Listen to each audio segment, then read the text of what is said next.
benvenuti. Sono lieto di accogliere i numerosi pellegrini dell'Opus Dei. Y vinimos a ver al Papa. De Chile, Santiago de Chile. México! México! Okay, we are from Nigeria. We came for an audience with the Holy Father. Somos salvadoreñas.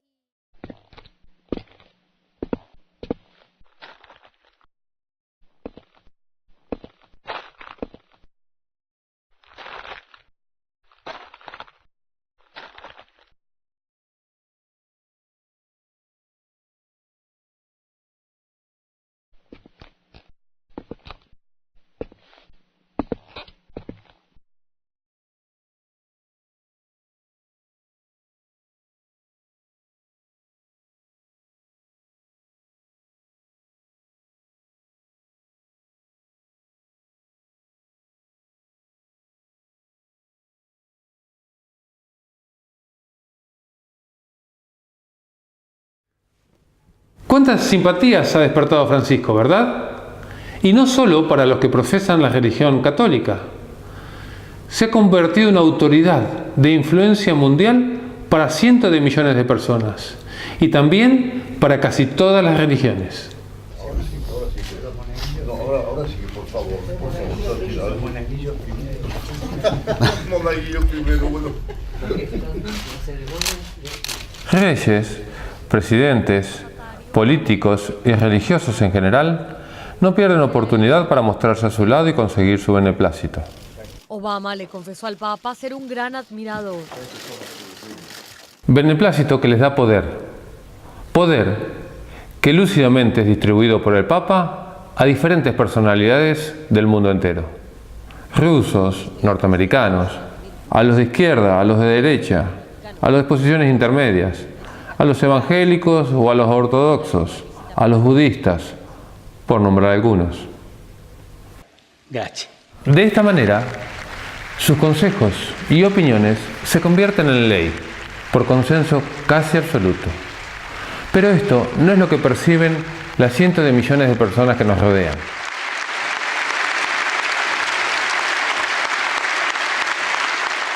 Las muchedumbres compran un manto religioso de simpatía y humildad, que con simplezas y obviedades oculta mágicamente el pasado, el presente y el futuro de un poder totalitario y corrupto que, por lo que se vislumbra, volverá a dominar el mundo.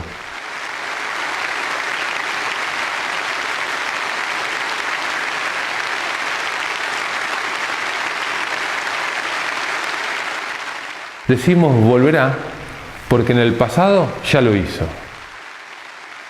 Fue tan trágica aquella época que se la conoce como el oscurantismo del mundo, donde nadie podía pensar distinto y expresar sus opiniones, porque te acusaban de hereje y te quemaban vivo.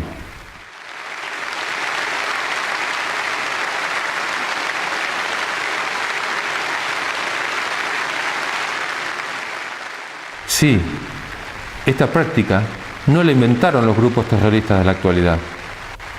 En impresionante cantidad de ocasiones la impuso la Iglesia romana hacia sus críticos, entre otras muchas horribles prácticas homicidas.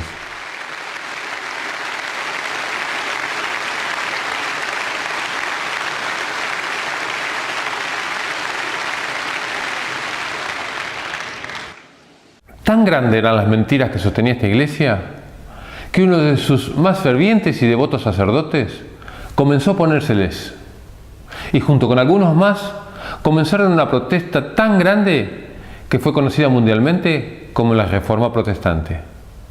El cura se llamaba Martín Lutero, quien pudo sobrevivir gracias a la ayuda y protección de algunos príncipes de aquella época. Y el resultado fue el surgimiento de las iglesias protestantes, luteranas y evangélicas, que hasta la actualidad han mantenido una posición distante de aquella iglesia romana. Sin embargo, en el último tiempo, mucho se ha estado trabajando en pos del ecumenismo, que no es otra cosa que la unión de todas las religiones, no solo entre católicos y protestantes, sino entre cristianos y no cristianos, creyentes y no creyentes. Hoy veremos por qué esto, que en principio parece muy bueno, no lo es, y contiene el mayor engaño de la historia.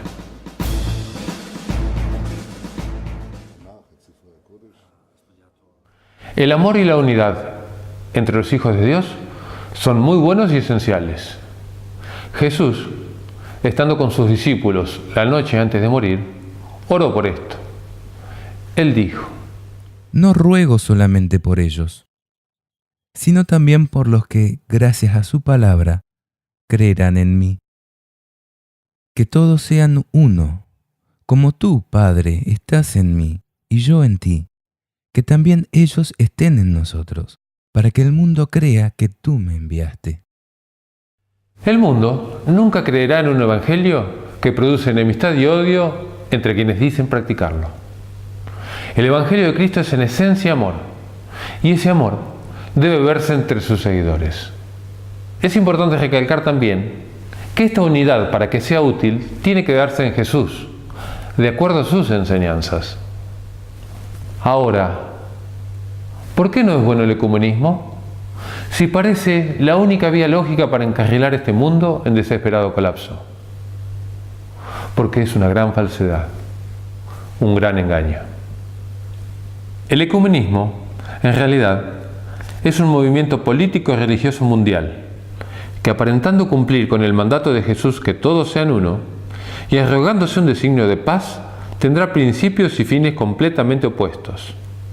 El engaño será sublime, mundial y casi total, porque prometerá paz, amor y unidad en un momento en que el mundo se cae a pedazos.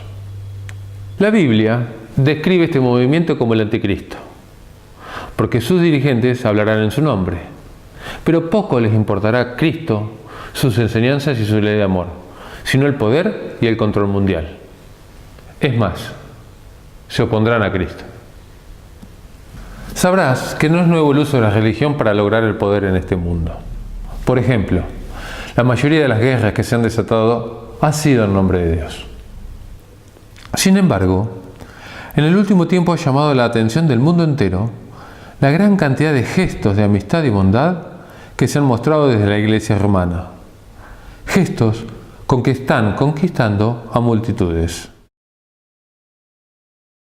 En una muy inusual maniobra, el Vaticano cambia su cabeza visible y comienza a ejecutar un plan muy estudiado y planificado, en pos de retomar el poder que ejercían en la Edad Media. ¿Qué sustento o pruebas tenemos para hacer tal afirmación? Muchas, pero te enumero 3 que nos parecen fundamentales, y luego las analizamos. En primer lugar, porque la Iglesia romana ha cambiado, ha adulterado, ha torcido la ley de Dios. Sí, aquellos 10 mandamientos que Dios escribió con su propio dedo. Y no solo eso, sino que enseñan falsas doctrinas que promueven cultos paganos. En segundo lugar, porque el Papa y la Iglesia romana ocupan el lugar de Dios en la mente de las personas y se alían con poderes ocultos para gobernar el mundo. Y por último, porque la Biblia describe y condena claramente a esta iglesia engañadora, que a lo largo de la historia, en vez de promover la voluntad de Dios, ha procurado el poder. Y no solo ha alejado a las personas de Dios, sino también ha perseguido y asesinado cruelmente a millones de personas. ¿Te parece imposible algo de no creer? Pon mucha atención, porque a partir de ahora te demostraremos cómo todo esto es la cruda realidad.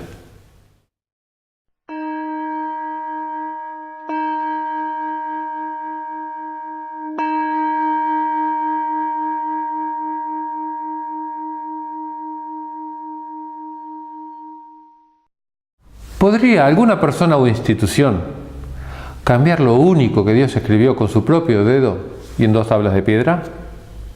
Por supuesto que no. Dios es eterno y no cambia con el transcurso del tiempo. Su ley tampoco. Si le preguntamos a Jesús, Él nos afirma categóricamente: No piensen que vine para abolir la ley o los profetas. Yo no he venido a abolir, sino a dar cumplimiento. Les aseguro que no desaparecerá ni una i ni una coma de la ley, antes que desaparezcan el cielo y la tierra, hasta que todo se realice. El que no cumple el más pequeño de estos mandamientos y enseña a otros a hacer lo mismo, será considerado el menor en el reino de los cielos. En cambio, el que los cumpla y enseñe, será considerado grande en el reino de los cielos. También el apóstol Santiago, hermanastro de Jesús, dijo que los 10 mandamientos será la ley con que Dios nos juzgará. En efecto, aunque uno cumpla toda la ley, si peca contra un solo precepto, quebranta toda la ley. Porque el que ha dicho no cometerás adulterio, dijo también no matarás. Por tanto, si evitas el adulterio, pero cometes un homicidio, te haces transgresor de la ley. Hablen y actúen como quienes deben ser juzgados por una ley que nos hace libres. Sin embargo, según la doctrina de la Iglesia romana, el Papa es de tan grande autoridad y poder que puede modificar, explicar o interpretar aún las leyes divinas.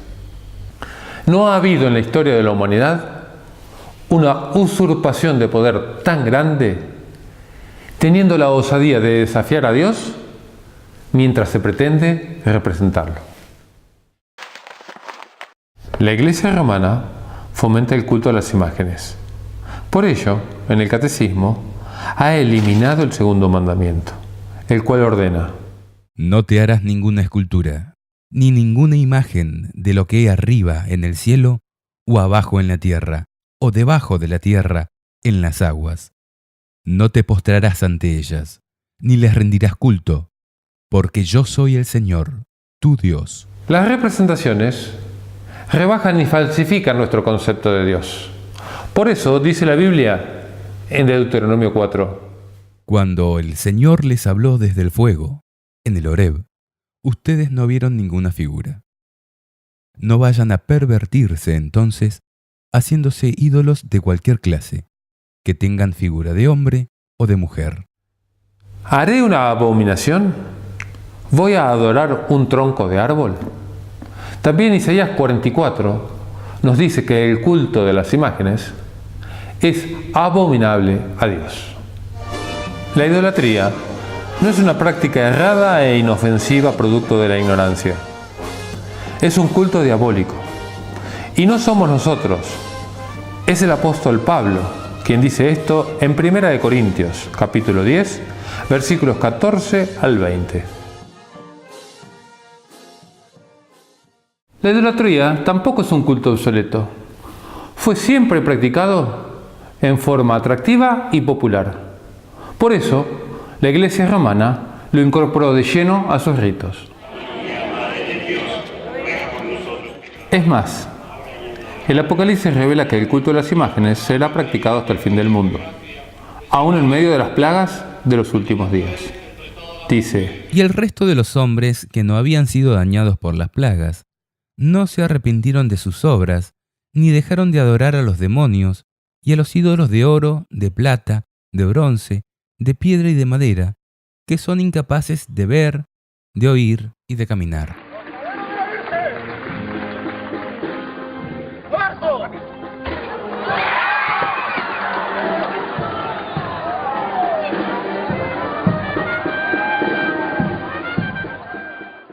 El culto a la Virgen María y a los santos por parte de la Iglesia romana tiene su fundamento en la doctrina que sostiene que el alma es inmortal.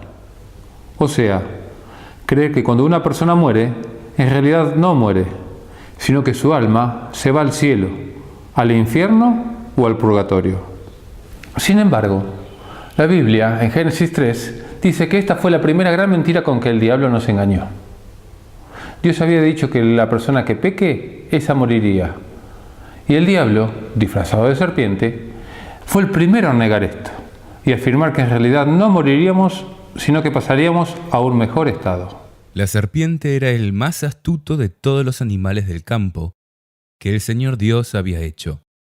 Y le dijo a la mujer: ¿así que Dios les ordenó que no comieran de ningún árbol del jardín? Y la mujer les respondió: podemos comer los frutos de todos los árboles del jardín. Pero respecto del árbol que está en medio del jardín, Dios nos ha dicho: no coman de él ni lo toquen, porque de lo contrario quedarán sujetos a la muerte. Y la serpiente dijo a la mujer: no morirán. Dios sabe muy bien que cuando ustedes coman de este árbol, se les abrirán los ojos y serán como dioses, conocedores del bien y del mal. La inmortalidad del alma es una doctrina de origen totalmente pagano. Los egipcios creían en ella y por eso se destacaron por su culto a los muertos. Luego la fomentaron los filósofos griegos y a esto la siguieron los romanos.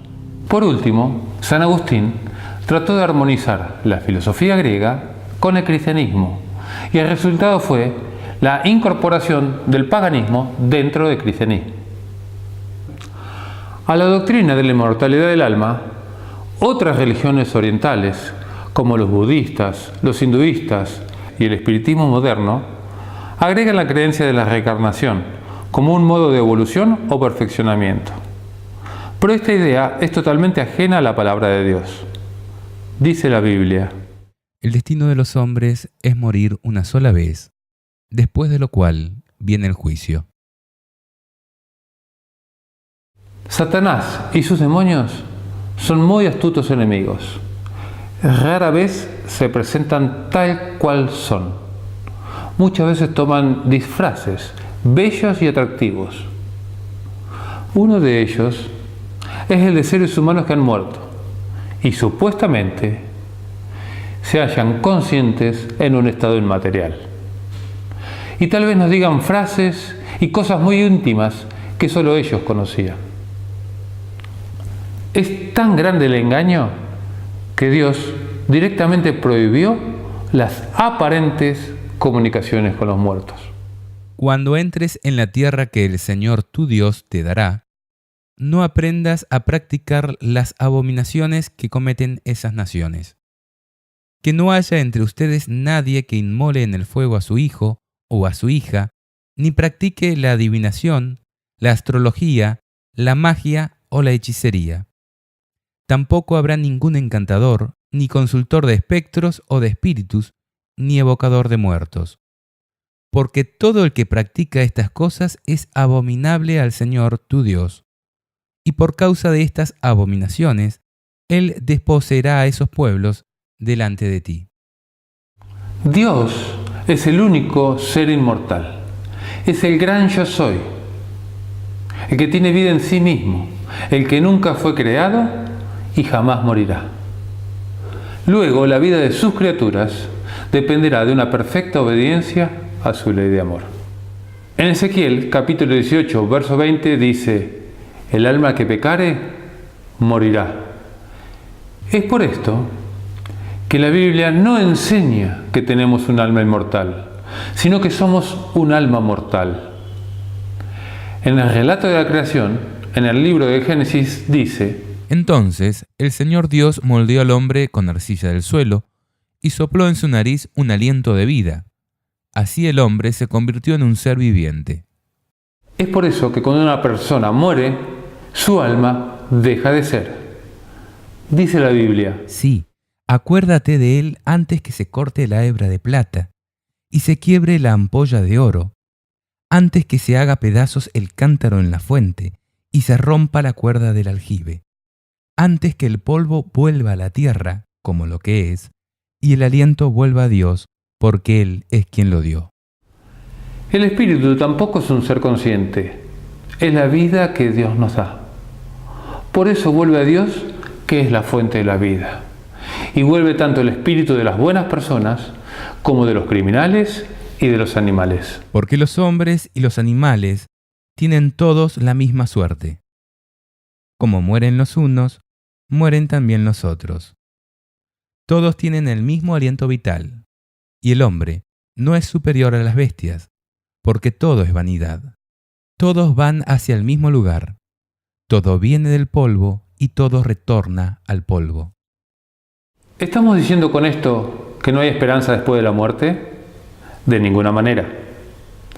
La Biblia nos da la mayor esperanza de vida después de la muerte, pero no está basada en la teoría de la inmortalidad del alma, sino en la resurrección de los muertos. Jesucristo dice: Yo soy la resurrección y la vida. El que cree en mí, aunque muera, vivirá.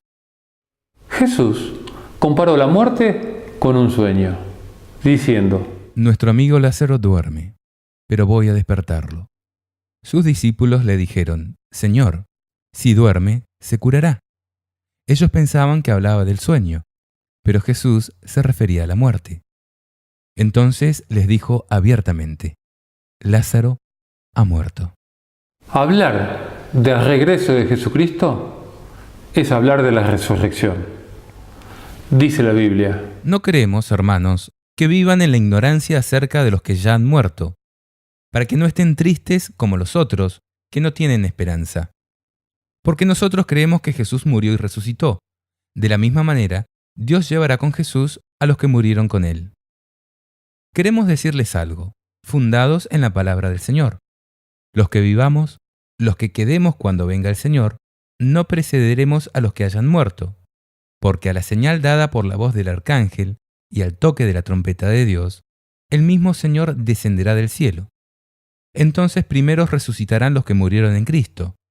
Después nosotros, los que aún vivamos, los que quedemos, seremos llevados con ellos al cielo, sobre las nubes, al encuentro con Cristo, y así permaneceremos con el Señor para siempre. Consuélense mutuamente con estos pensamientos. La palabra de Dios es clara. Toda la esperanza del cristiano descansa en la promesa de la resurrección de los justos, en el día final, cuando Cristo venga a buscar a sus escogidos. Pero hasta que los muertos no resuciten, el que está muerto, muerto está.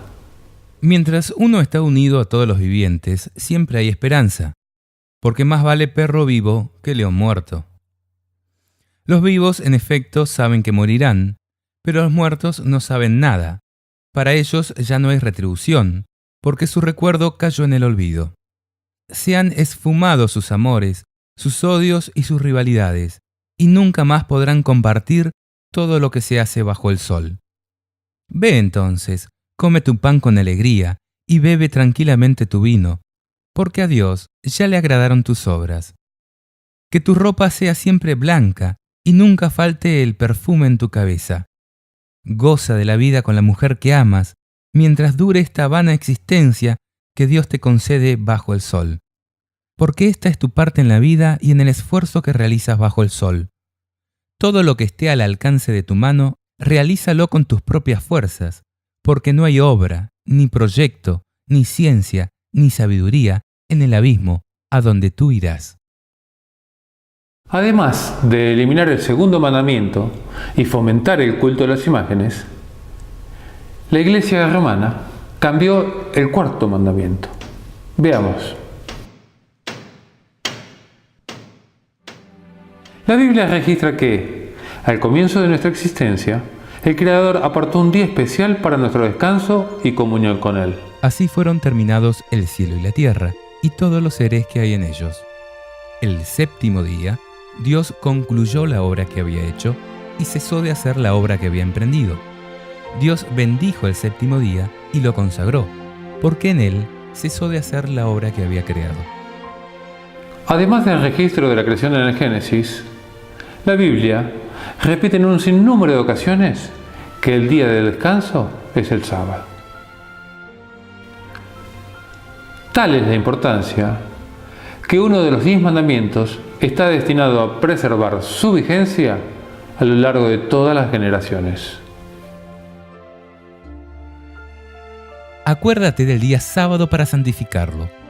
Durante 6 días trabajarás y harás todas tus tareas, pero el séptimo día es descanso en honor del Señor tu Dios. En él no harán ningún trabajo, porque en 6 días el Señor hizo el cielo, la tierra, el mar y todo lo que hay en ellos. Pero el séptimo día descansó. Por eso el Señor bendijo el día sábado y lo declaró santo. Fue Dios el que hizo de la observancia del sábado una señal de lealtad entre Él y sus hijos. Cuando las personas apartan el sábado para santificarlo y se abstienen de realizar las tareas comunes de todos los días, reconocen a Dios como su Creador. No dejen nunca de observar mis sábados, porque el sábado es un signo puesto entre yo y ustedes a través de las generaciones, para que ustedes sepan que yo, el Señor, soy el que los santifico. Jesucristo y los apóstoles también santificaron el sábado. Sin embargo, la Iglesia romana enseña a sus fieles a adorar en domingo, el día en que los paganos adoran al sol. En inglés es Sunday o Día del Sol. El sábado es el séptimo día de la semana. Después de 6 días en los que el hombre participa en cierto modo del trabajo de la creación de Dios, el sábado es el día del descanso. El sábado, el séptimo día, es sustituido ahora por el primer día.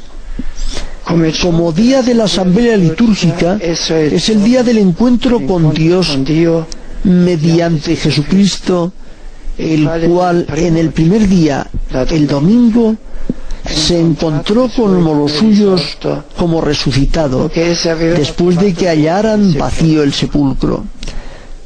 La estructura de la semana se ha invertido. Ya no se dirige hacia el séptimo día para participar en él del reposo de Dios. Inicia con el primer día como día del encuentro con el resucitado. Este cambio es un hecho extraordinario. Si se considera que el sábado, el séptimo día, como día del encuentro con Dios, está profundamente enraizado en el Antiguo Testamento. El Catecismo afirma que este cambio fue realizado en honor a la resurrección de Cristo. Sin embargo, ni Jesús ni los apóstoles ordenaron este cambio. Y afirman, si los protestantes siguieran la Biblia, ellos rendirían culto a Dios en el día sábado. Al guardar el domingo, ellos están siguiendo una ley de la Iglesia Católica. Sin embargo, la bendición de Dios es prometida a quienes descansan en su día santo.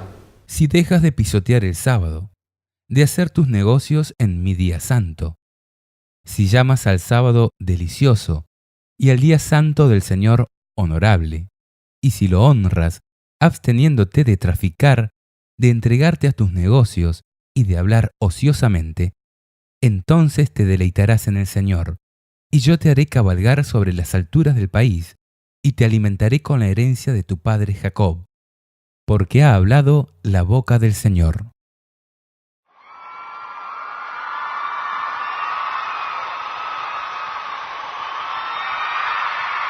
La Biblia describe el accionar de un poder engañoso que estaría en oposición a Dios, pero encubierto detrás de una aparente religiosidad. Lo llama el anticristo.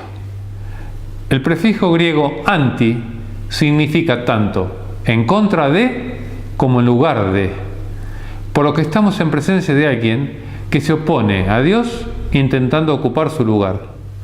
En términos religiosos, esto constituye una blasfemia, o sea, cuando una persona común se hace tratar como si fuera Dios. ¿Será que en la Iglesia romana encontramos alguna persona que se hace llamar Dios? Aunque te parezca mentira, sí. El Papa se hace llamar Dios y usurpa el lugar de las 3 personas de la divinidad. ¿No lo crees? Veamos. El Papa blasfema contra Dios el Padre al hacerse llamar Santo Padre, Sumo Padre, el Padre de los Padres. Jesús dijo: A nadie en el mundo llamen Padre, porque no tienen sino uno, el Padre Celestial.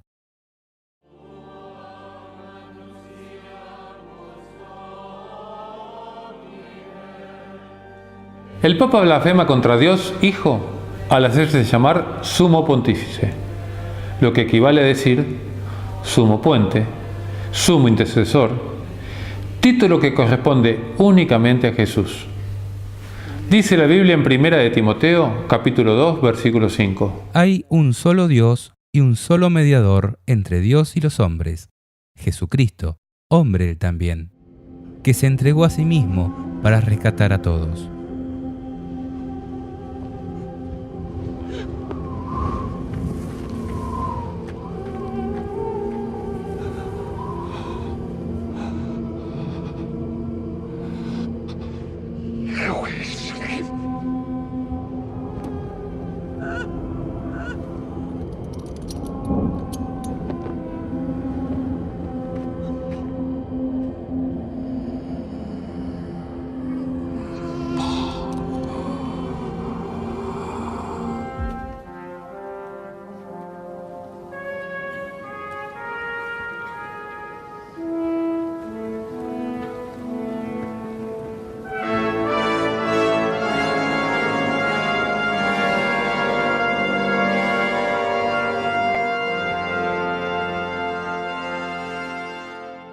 El Papa blasfema también contra Dios Espíritu Santo al decir que es el vicario o representante de Cristo en la tierra. Jesús dijo: El Espíritu Santo, que el Padre enviará en mi nombre, les enseñará todo y les recordará lo que les he dicho.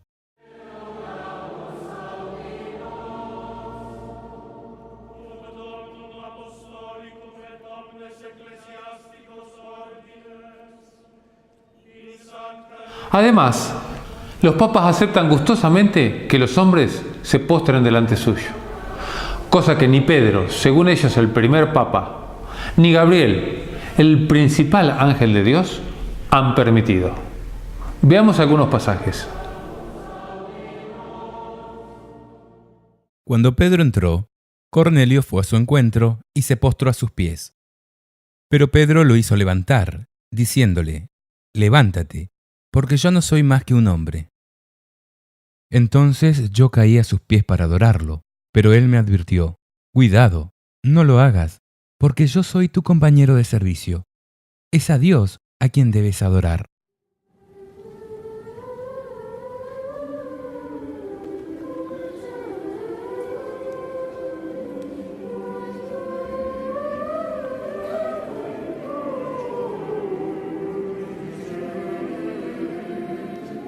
También dicen tener poder para perdonar pecados y otorgar indulgencias. Y esto también es una blasfemia, porque perdonar es divino. ¿Quién es este que blasfema? ¿Quién puede perdonar pecados sino solo Dios? Aunque es nuestro deber disculpar las ofensas de nuestros hermanos y aún de nuestros enemigos, y es deber de la Iglesia llamar al arrepentimiento, la facultad de dar el perdón final es únicamente de Dios. El Papa no solamente se arroga esta facultad, sino que hasta en algunos momentos les ha puesto precio en dinero. La venta de indulgencia es un hecho histórico del que no se necesita hablar mucho. San Pedro les diría a los que participan en esta compraventa: Maldito sea tu dinero y tú mismo, porque has creído que el don de Dios se compra con dinero.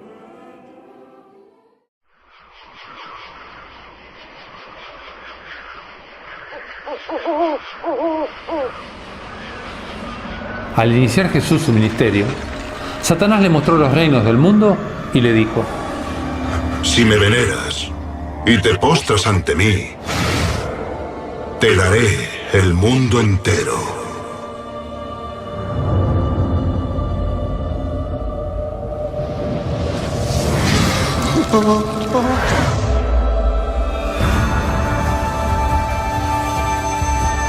¡Crucificadle!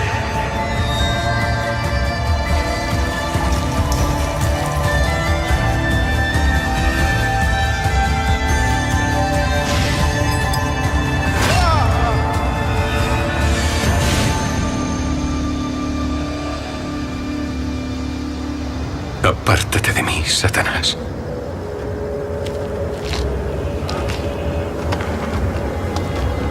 Yo venero al Señor, mi Dios, y solo le sirvo a Él.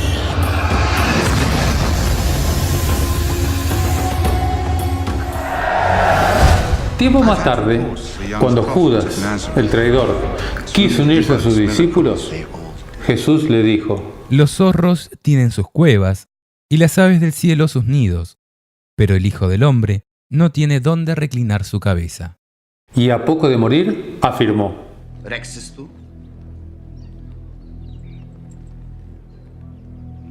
Regnum meum non est hoc mundo.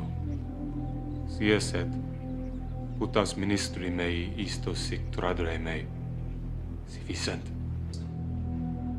Y oró por sus discípulos diciendo: Yo les comuniqué tu palabra y el mundo los odió, porque ellos no son del mundo, como tampoco yo soy del mundo. No te pido que los saques del mundo, sino que los preserves del maligno. Ellos no son del mundo, como tampoco yo soy del mundo.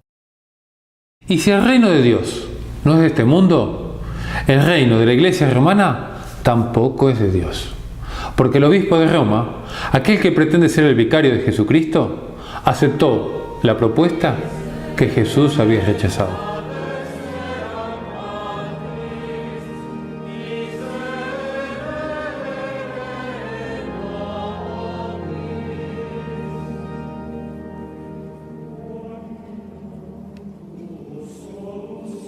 La Biblia lo predijo en Apocalipsis 12 y 13, diciendo que el dragón, la antigua serpiente, llamada Diablo Satanás, le cedió su poder y su trono con un inmenso imperio. L'Europa che cammina sulla terra sicura e salda, prezioso punto di riferimento per tutta l'umanità.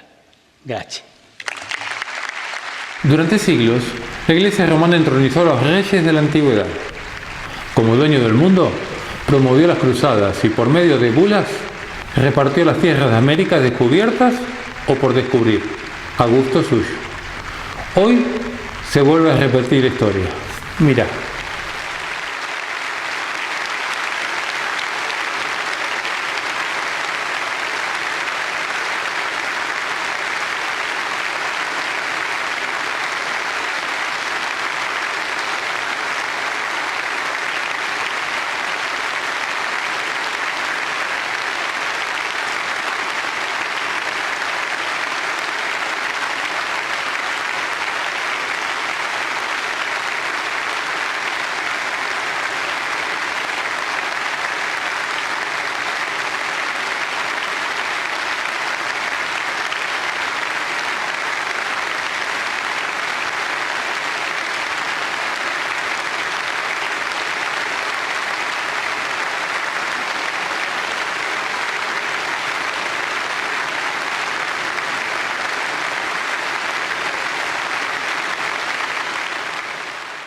Reyes, presidentes, políticos y religiosos en general no pierden oportunidad para mostrarse a su lado y conseguir su beneplácito, porque esto les da poder.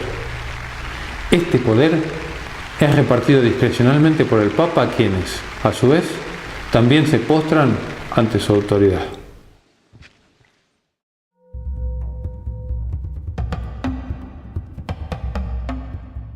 Aunque pueda parecer que hay muchas religiones, para la Biblia solo existen dos. Sí, solo dos grupos de personas. Están los que aman y obedecen a Dios, y los que aman y obedecen al enemigo, al diablo. Es lógico. Hay dos señores y dos iglesias. A continuación, y si ponemos interés, vamos a descubrir a cada una de ellas. Muchas veces el Apocalipsis utiliza simbologías que al principio no entendemos porque son figuras literarias con significados encubiertos a primera vista. A continuación veremos algunos casos, pero debemos tener en claro que al leer no debemos hacer interpretaciones particulares, sino que la Biblia tiene que explicarse a sí misma. Por ejemplo, cuando la Biblia hace referencia en forma simbólica a la mujer, en realidad se está refiriendo a la Iglesia de Cristo.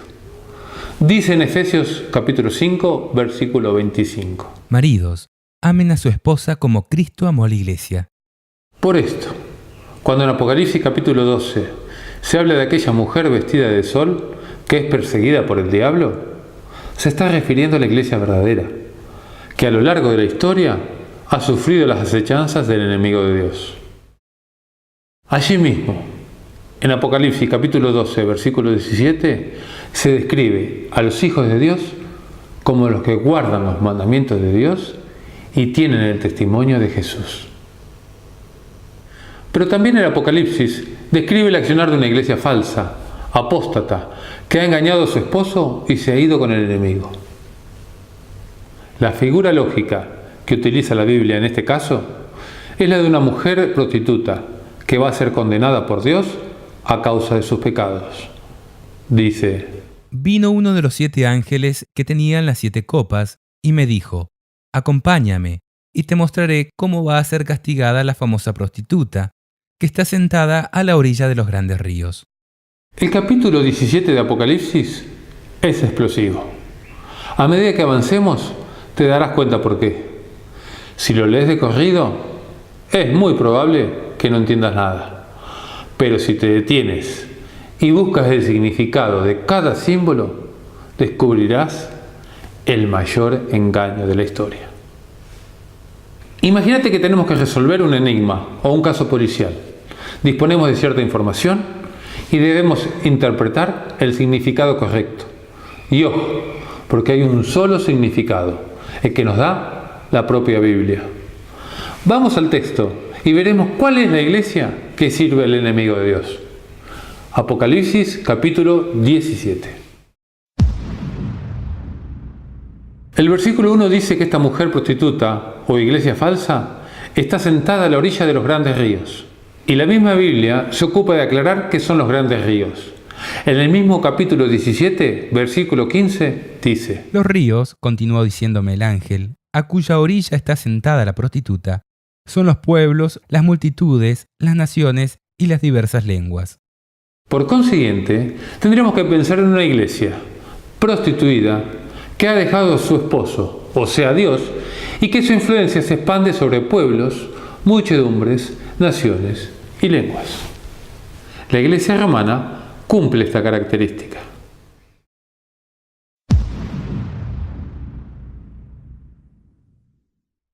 Y los reyes de la tierra han fornicado con ella. Fornicar es tener relaciones ilícitas, ¿verdad? Bueno, la Biblia dice que esta iglesia ha tenido relaciones carnales ilícitas con los gobernantes de este mundo.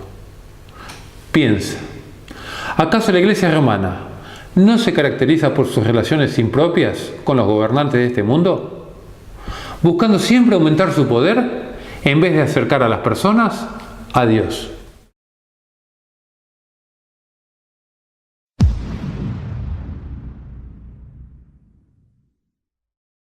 Y los habitantes del mundo se han embriagado con el vino de su prostitución. Aquí la Biblia nos presenta a nosotros, los habitantes de este planeta, adormecidos, atontados a causa de sus engaños, sin poder tomar conciencia de la realidad de las cosas. Pensemos, por ejemplo, en la multitud de casos de abuso de menores que aún la ONU ha pedido explicaciones y que ellos mismos no pueden dejar de reconocer. Y veremos cuán embriagados nos tiene esta iglesia apóstata. Pensemos de cuántas estafas es culpable el ex Banco Vaticano, actual Instituto de Obras Religiosas, y sin embargo son ellos los que nos dicen que es necesario un nuevo sistema económico mundial basado en la ética. Recordemos la gran cantidad de guerras y matanzas, asesinatos y torturas que han realizado en las cruzadas o con la denominada Santa Inquisición, por ejemplo. O aquellos papas como Pacelli, Pío XII, que se alió con Franco y Hitler para realizar el exterminio judío. Y luego nos hablan de respeto y tolerancia al prójimo. Ni que hablar de la curia romana y sus pervertidas fiestas sexuales. Sin embargo, el mundo no pide cuentas de ello y continúa embriagado con el vino de su fornicación.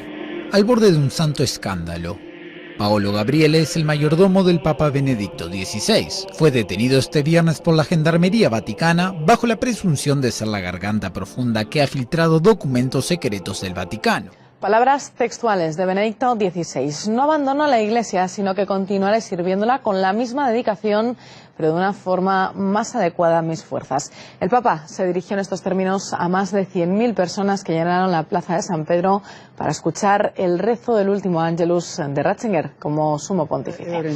En la ciudad del Vaticano se ha extremado la seguridad por la multitudinaria asistencia de peregrinos procedentes de todo el mundo. Ya unas semanas del cónclave, que elegirá al nuevo Papa, algunos colectivos de la Iglesia Católica presentaron una petición contra la participación de un cardenal estadounidense. El rechazo se debe a que el sacerdote fue acusado de haber encubierto casos de abuso sexual de menores, mientras el Vaticano señala a algunos los medios de comunicación de difundir datos falsos. Estas declaraciones del pontífice vienen 2 meses después de que un panel de la ONU criticó severamente al Vaticano por cómo ha venido manejando las investigaciones de abusos y acusó a la Iglesia de proteger a los culpables. Pero me siento interpelado a hacerme cargo de todo el mal que algunos sacerdotes, bastantes, hacerme cargo y a pedir perdón del daño que han hecho por los abusos sexuales de los niños. La Iglesia es consciente de este daño. Hola Daniel, el pontificado de Benedicto XVI estuvo marcado por varios escándalos que dañaron la imagen de la Iglesia. ¿Esta decisión pertenece al propio pontífice o algo o alguien lo habría impulsado? Un elemento clave a tener en cuenta relacionado con la decisión del Papa de hoy es la lucha a muerte dentro de la Iglesia entre las fuerzas de la masonería y de la fe católica. Son cosas que no vamos a oír o escuchar mucho en los medios de comunicación de masa, pero desde luego es una cosa que va desde ya hace muchísimo tiempo atrás. Explico. El mundo está a punto de cambiarse para siempre. Lo que estamos viendo en directo, la destrucción global de la economía mundial, no es un accidente ni tampoco un error de cálculo cometido a consecuencia de los chanchullos de los políticos. Y el Vaticano es una de las empresas financieras más grandes de la historia. Su papel desde siempre ha sido no tanto salvar las almas de los fieles, sino como una entidad financiera librando esta batalla sin cuartel para proteger la riqueza acumulada casi durante 2000 años. Todos están luchando por los mismos intereses, hacerse con el control del mundo. Las almas en este juego es un acto secundario.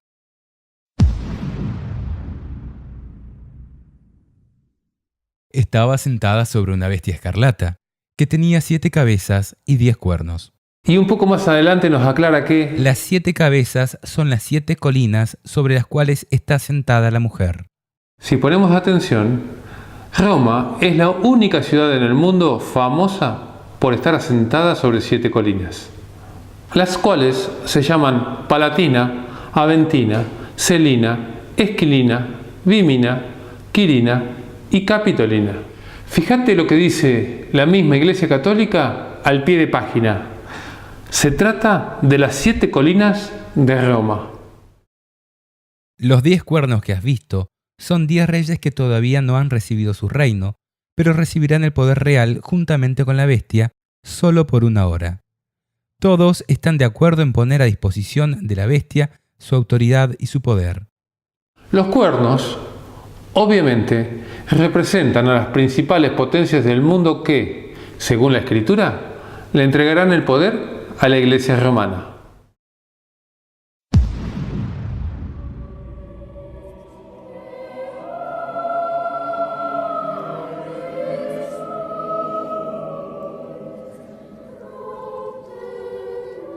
La palabra de Dios nos describe exactamente cómo se viste y se adorna esta iglesia falsa. La mujer estaba vestida de púrpura y escarlata, resplandeciente de oro, de piedras preciosas y de perlas, y tenía en su mano una copa de oro, colmada de la abominable impureza de su fornicación.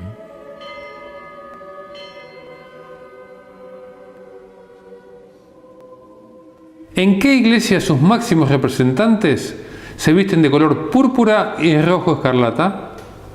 ¿Qué iglesia se caracteriza por poseer mucho oro?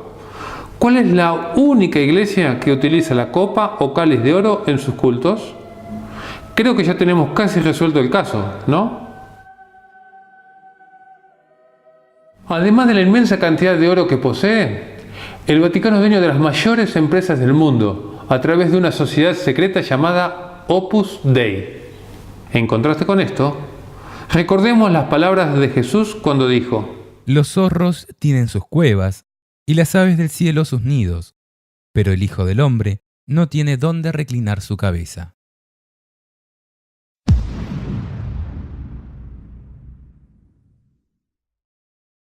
Sobre su frente tenía escrito este nombre misterioso: Babilonia la Grande, la madre de las abominables prostitutas de la tierra.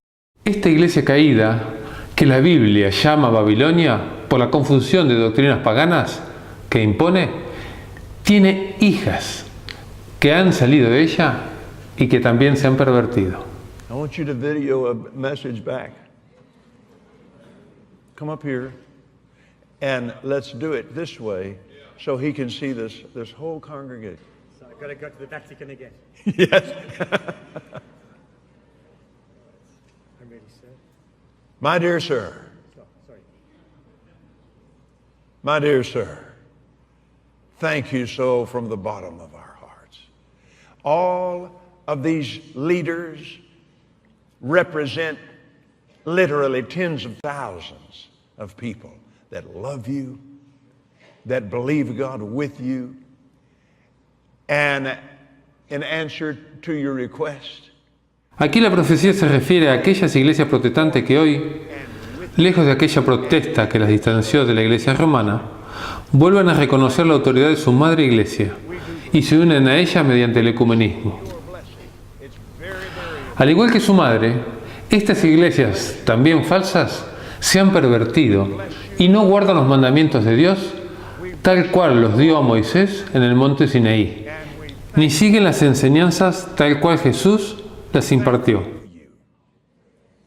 And so, all of us declare together, be blessed.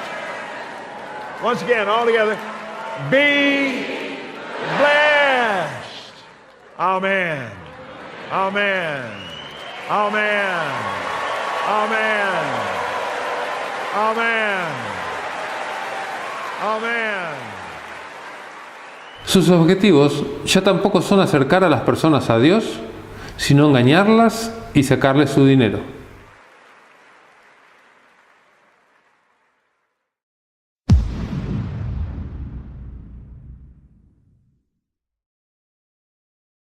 Y vi que la mujer se emborrachaba con la sangre de los santos y de los testigos de Jesús, y al verla quedé profundamente asombrado.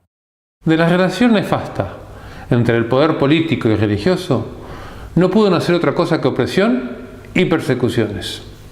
Si lees un poco de historia, verás cómo esta misma iglesia romana cometió los crímenes más horrendos que podrías imaginarte, bautizando sus asesinatos de nombres tales como Santa Inquisición o Cruzadas Evangélicas. Y todo lo hacían en nombre de Dios. A causa de ello, multitudes de personas reniegan de todo tipo de creencia religiosa.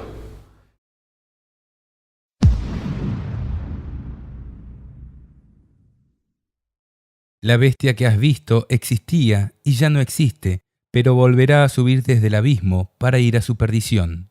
Y los habitantes de la tierra, cuyos nombres no están escritos en el libro de la vida desde la creación del mundo, quedarán maravillados cuando vean reaparecer a la bestia, la que existía y ya no existe.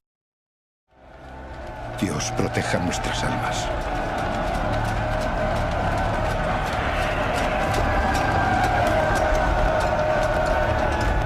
La bestia era, durante el absolutismo político y religioso que imperó durante la Edad Media. Cuando el Imperio Romano de Occidente cayó en manos de los reinos bárbaros, se produjo un vacío de poder que fue muy hábilmente llenado por esta iglesia.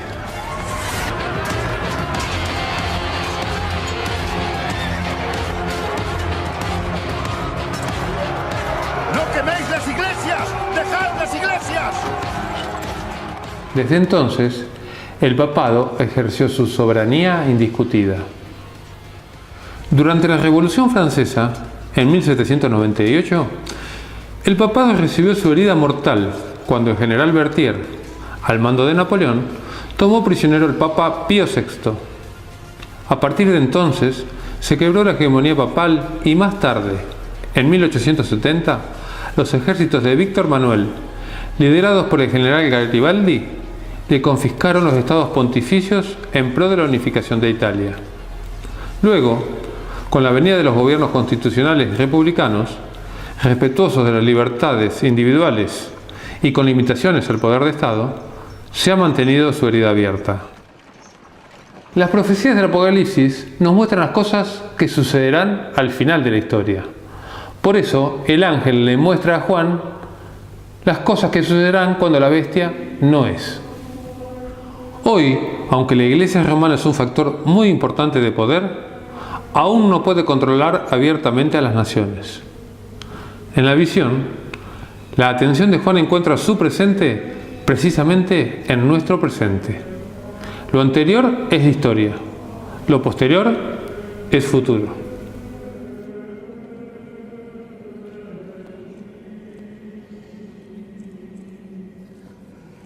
Aunque el proceso de sanación progresa día a día, la bestia todavía está en cama. Pero la profecía anticipa que la bestia volverá a ser. Su herida mortal sanará, según dice la Biblia, y recobrará el liderazgo mundial. Dice Apocalipsis 13, 3 y 4.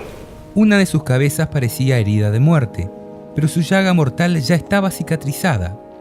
Toda la tierra, maravillada, siguió a la bestia, y todos adoraron al dragón, porque él le había cedido el poder, y también adoraron a la bestia, diciendo: ¿quién se le puede igualar?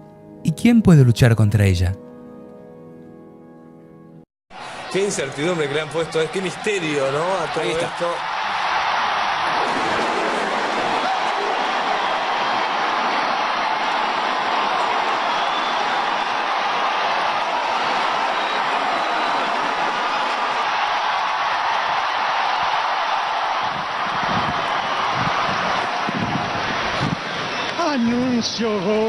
Annuncio vobis, habemus papam.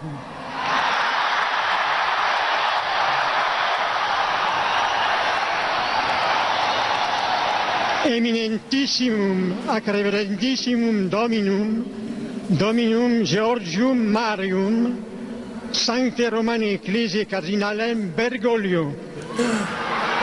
El cardenal Bergoglio. ¿Cómo? Qui sibi nomen imposuit Franciscum. Bergoglio y el nombre es Francisco. No, estamos sorprendidos. Nos ha dejado boquiabiertos. Bergoglio. Impresionante, Justo es te lo decía el hace Papa. segundos. Bueno, no será difícil para nosotros, Pepe, saber la línea que tendrá la Iglesia Católica y, si no me equivoco, un giro importante en la conducción de la Iglesia a partir de ahora, teniendo en cuenta las características de Bergoglio, a pesar que ha estado muy cerca de Benedicto XVI en su momento. Así consiguió que todos, pequeños y grandes, ricos y pobres, libres y esclavos, se dejaran poner una marca en su mano derecha o sobre su frente, de manera que nadie podía comprar o vender si no llevaba marcado el nombre de la bestia o la cifra que corresponde a su nombre. Esto está en un futuro cercano. Seguramente vos y yo seremos testigos de la imposición de un sistema económico y financiero mundial en el cual no podremos comprar ni vender, a menos que estemos dentro de este sistema, el cual tendrá leyes que estarán en oposición a las leyes de Dios. Específicamente, el día domingo se impondrá como el día de descanso obligatorio para todo el mundo. Y si no acatás esta normativa, se te prohibirá comerciar. Acordate lo que te digo. El día de descanso tendrá mucho que ver en este sentido.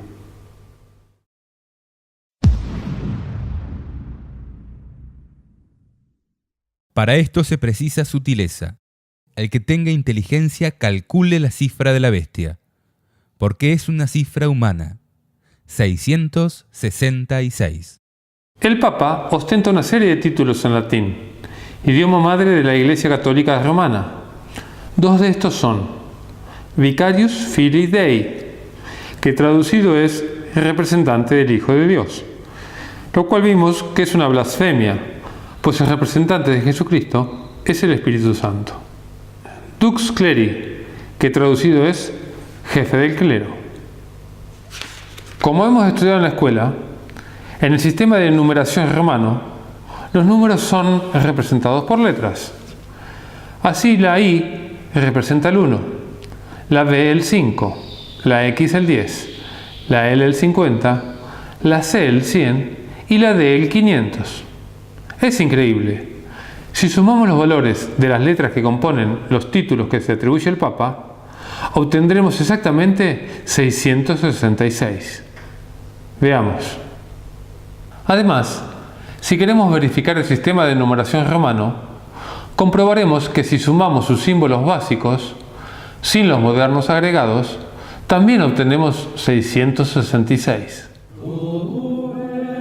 Por si quedaba algún tipo de dudas, la Biblia concluye diciendo: y la mujer que has visto es la gran ciudad, la que reina sobre los reyes de la tierra.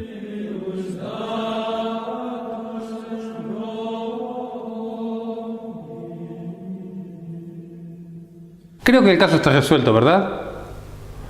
Pero para ayudar a tu memoria, y si te queda alguna duda, vamos a repasar todas las pruebas que hemos ido recogiendo. De acuerdo con Apocalipsis 17, la iglesia que sirve al diablo tiene las siguientes 10 características. 1. Es una iglesia con poderío mundial. Gobierna sobre pueblos, muchedumbres, naciones y lenguas. 2. La gente conoce sus prácticas abominables, pero continúan embriagadas por su engaño. 3. Su sede principal se encuentra en Roma, la ciudad de las 7 colinas. 4. Sus obispos y cardenales se visten de color púrpura y rojo escarlata. 5. Utiliza la copa o cáliz de oro en sus misas y poseen mucho oro y piedras preciosas. 6. Muchas iglesias han salido de ella y pronto volverán a unirse ecuménicamente. 7. Realizó grandes matanzas y persecuciones de cristianos. Una de ellas fue llamada Santa Inquisición. 8. Es una iglesia que dominó el mundo, luego perdió el poder y pronto lo retomará. 9. Los presidentes de las mayores potencias del mundo le entregarán el poder y de esta manera volverá a retomar el gobierno mundial. 10. Su número es el 666 y pronto impondrán al mundo su marca a través de leyes dominicales. ¿Viste que era fuerte lo que íbamos a ver hoy? Pero no quiero terminar sin decirte un par de cosas más. Así como hemos visto claramente quién es la prostituta y sus hijas también rameras, te queremos decir que la mayoría de los hijos de Dios están en estas iglesias. Por eso Dios te advierte y te dice claramente: salid de ella, pueblo mío, para que no seáis partícipes de sus pecados y no recibáis de sus plagas. Enseguida, oí otra voz que venía del cielo y decía: ustedes, que son mi pueblo, huyan de esa ciudad, para no hacerse cómplices de sus pecados ni ser castigados con sus plagas. Porque sus pecados se han amontonado hasta el cielo, y Dios se ha acordado de sus iniquidades. Si te han estado engañando, Jesús te invita amorosamente a salir de allí. Y aunque parezca que esta iglesia va a ser la ganadora, finalmente va a ser totalmente destruida, porque pelea contra Jesús. Mirá lo que dice Apocalipsis 17:14. Ellos lucharán contra el Cordero, pero el Cordero los vencerá, porque es Señor de los señores y Rey de los reyes. Con él triunfarán también los suyos, los que han sido llamados, los elegidos, los fieles. Hay mucho más para decir acerca de esta iglesia, pero eso lo dejaremos para otro momento. Ahora te invito a que medites en todo lo que hemos visto y que el Señor te ayude a tomar la decisión correcta.